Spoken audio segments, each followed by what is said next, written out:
మేము మా పుట్టింటిళ్ళం సావుకారులం. మా అమ్మ ఎట్టెట్ట తెచ్చి ఇరుస పెట్టిపోయిందో నాకు తెలియదు.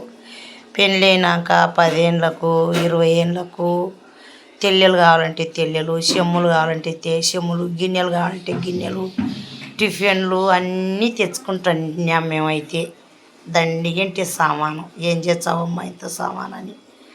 నేను ఒక గిన్నె నిండా అన్నం కట్టుకపోయి బట్టతో చెమ్ము తీసుకుపోయిన నీళ్ళకు తాగనీకి.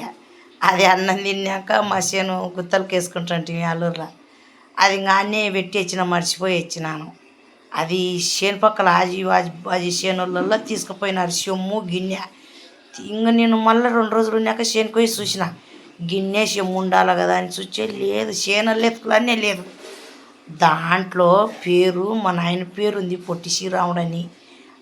అన్నం కట్టుకపోయిన గిన్నెల పెద్ద గిన్నెల చెమ్ములో నీళ్ళ చెమ్ముకు ఉంటే మళ్ళీ ఇంకొకసారి పోయినప్పుడు చెమ్ము గిన్నెంది.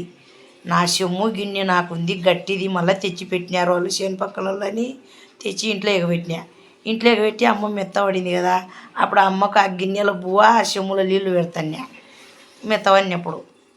మెత్తవన్నప్పుడు ఇటుకు తొలకొచ్చుకొని ఇంకా అమ్మ చచ్చిపోతానే అమ్మ చెమ్ము అమ్మ గిన్నె పాడదని తిని ఆ గిన్నెను ఆ చెమ్మును చూసి, తాజాగో మా ఇంట్లో పెళ్ళి బాజాలు మోగేను, దర్జాగా మా మరిది ఇట్ట యువరాజు అయ్యేను అంతఃపురంలో అని పాట ఉండే.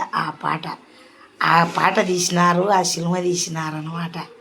అప్పుడు అవి చూసి బావగారు అన్నీ నా పేరు విందనే ఉన్నాయి అని అనేది, మా నాయన పేరు విందనేది అట్లా ఆడి మంచి పేరు విందని చెప్పినారు.